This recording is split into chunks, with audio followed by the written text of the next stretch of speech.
अस्सलाम वालेकुम dear students, welcome to chemistry with Sajid. उम्मीद है आप सेहत और ईमान की बेहतरीन हालत में होंगे। आज हमारा चैप्टर होगा acid base and salt. Topic हमारा होगा एसिड बेस एंड साल्ट से, और हम पहला लेक्चर होगा एसिड बेस एंड साल्ट्स का।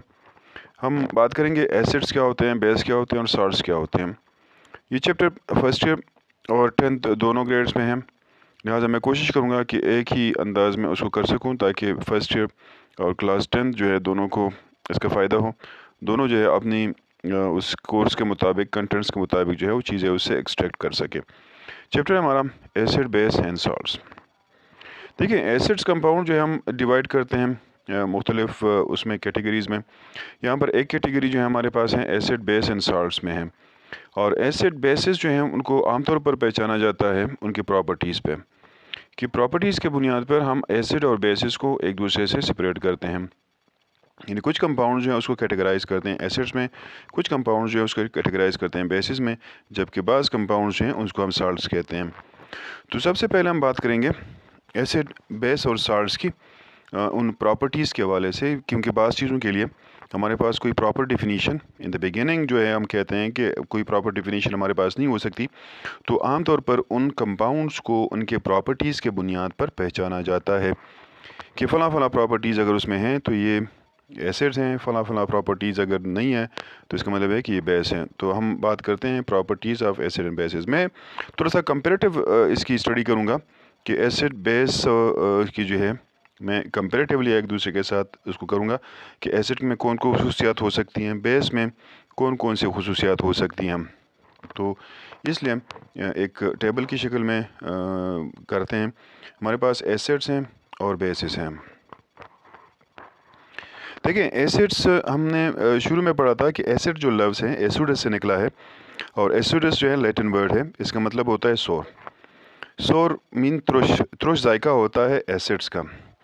तो मैं सिंपली कह सकता हूँ कि एसिड्स आर सोर इन टेस्ट। एसिड्स जो हैं ये हमारे पास होते हैं सोर इन टेस्ट, ये उसका जायका जो है वो त्रुश होता है। हमारे पास बहुत से ऐसे फ्रूट्स होते हैं जिनका जायका जो है त्रुश होता है, ख़ास तौर पर जो कच्चे फ्रूट्स होते हैं उसका जायका त्रुश होता है। तो त्रुश जायका जो है आमतौर पर एसिड्स की मौजूदगी की वजह से होता है। ज़्यादातर ये एसिड जो हैं सिट्रिक एसिड होते हैं, और ये एसिड्स जो है बाद में कन्वर्ट हो जाते हैं मुख्तलिफ ईस्टर्स में, और इन ईस्टर्स की वजह से उस पके हुए पल जो होते हैं उसका जायका फिर मुख्तलिफ होता है। दूसरी तरफ अगर मैं क्लासीफाई करूँ बेस को, तो बेस जो हैं ये बेटर इन टेस्ट होते हैं और स्लिवरी टू टच होते हैं। मतलब ये है कि इसका जायका कड़वा होता है और ये फिसलन महसूस होते हैं। अगर आप थोड़ा सा उसको टच करते हैं, हाथों में उसका लेते हैं और उंगलियां जो हैं उसमें करते हैं, एक दूसरे के साथ रगड़ते हैं, तो वो आपको एक तरह से फिसलन जो है वो महसूस होंगे।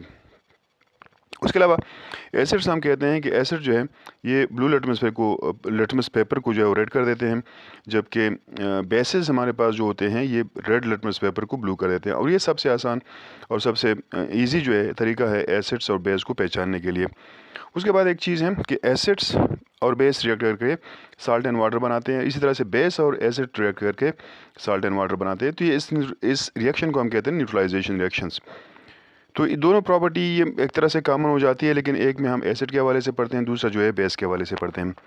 उसके अलावा हम कहते हैं कि एक और प्रॉपर्टी जो कॉमन में आ जाती है वो है कि एसिड्स और बेसिस जो हैं ये दोनों कोरोसिव होते हैं, ये बर्न काज करते हैं, डिसइंटीग्रेशन काज करते हैं आप एनिमल्स एंड प्लांट टिश्यूज। तो मैं लिख सकता हूँ कि acids are corrosive are causes burns are disintegration of animals and plant tissues. On the other hand जो है मैं ये भी लिख सकता हूँ कि बेसिस जो हैं ये भी ऐसे कंपाउंड्स होते हैं कि जो कोरोसिव होते हैं, स्किन और प्लांट्स टिश्यूज़ जो हैं उसको ख़राब करते हैं।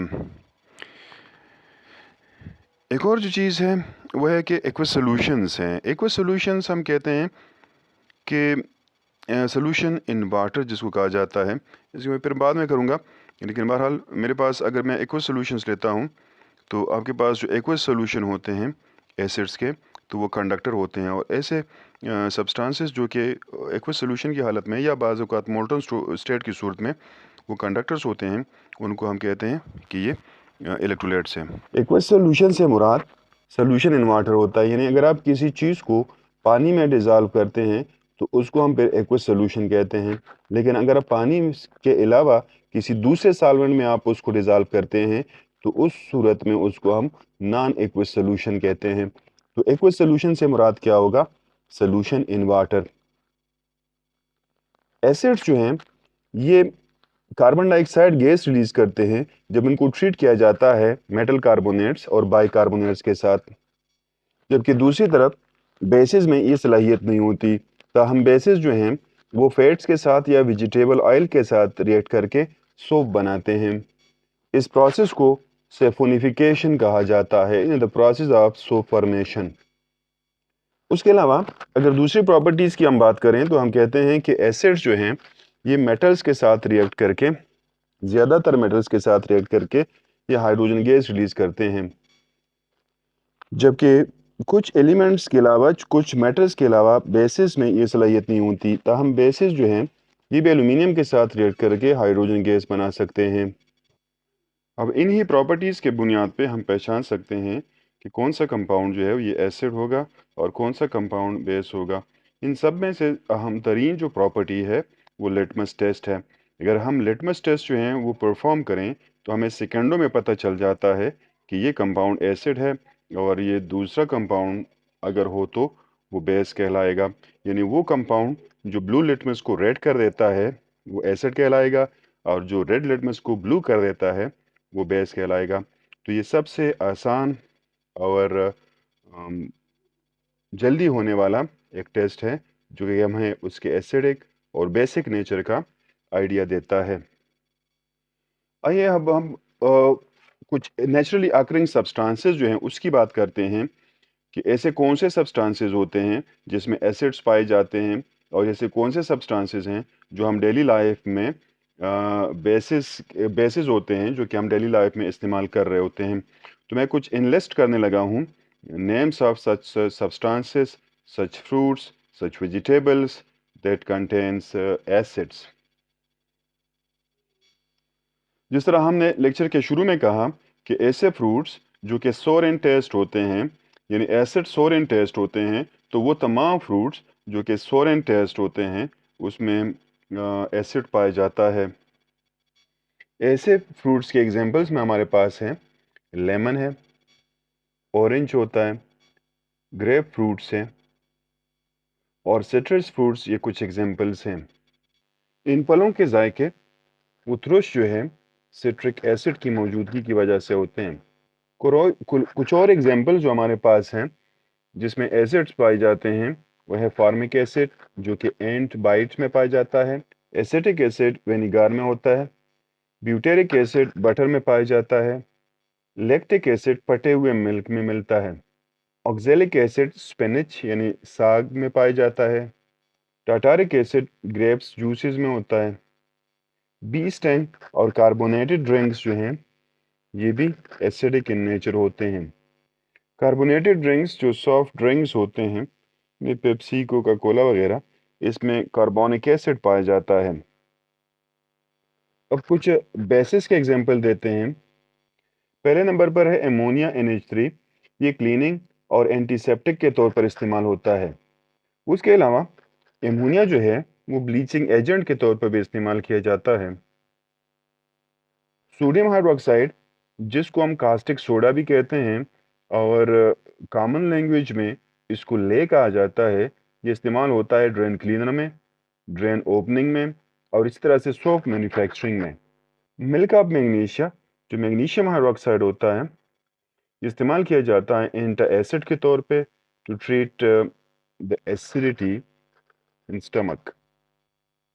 उसके अलावा एल्यूमिनियम हाइड्रोक्साइड जो है ये इस्तेमाल करते हैं removing of suspended colouring matter from water.